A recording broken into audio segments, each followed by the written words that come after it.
Assalamualaikum. Berikut ini seorang tunanetra akan melantunkan sebuah lagu Putri Solo yang dilantunkan oleh seorang tunanetra mampu menyentuh hati dan membawa nuansa magis. Dengan kepekaan yang mendalam terhadap irama, sang pelantun menunjukkan bahwa meskipun tanpa penglihatan, mereka memiliki kemampuan luar biasa untuk mengekspresikan keindahan musik. Suaranya mengalir lembut dan penuh penghayatan, membawa pendengar seolah-olah sedang menyusuri keanggunan kota Solo yang digambarkan dalam lagu.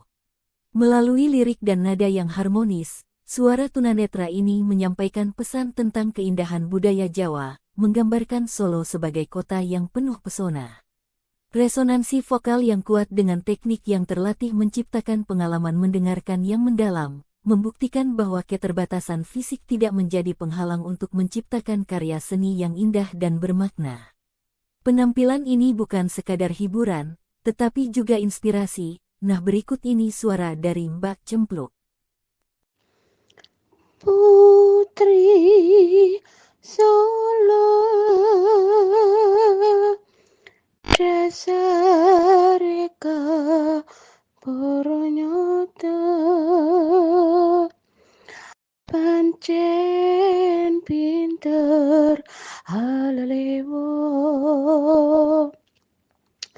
dasar Putri Solo, Putri Solo, yen guyu deke pipine, ireng manis kulitane. Dadi lan pantese yen mlakune kaya macan luwe srandal cincit pangageme yek suarane kerlap kerlip parleyane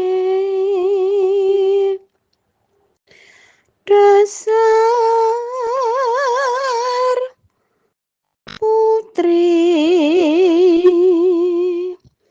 Solo,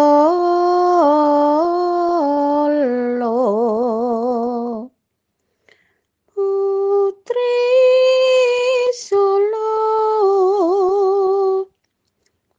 dasareka poronyota. Putri Solo dasareka poronyota pancen pinter halalewo dasar Putri Solo, Putri Solo, yen guyu deke pipine,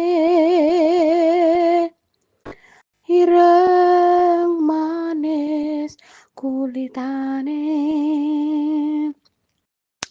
Dadi lan pantese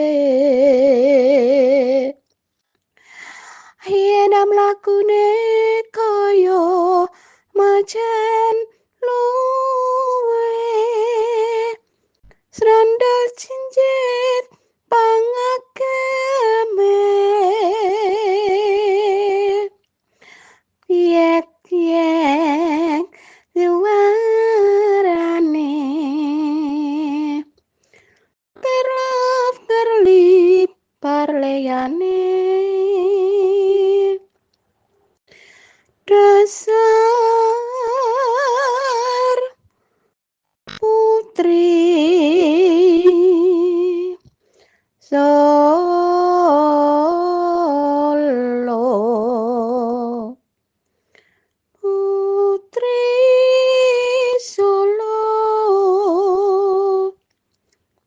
dasareka para nyata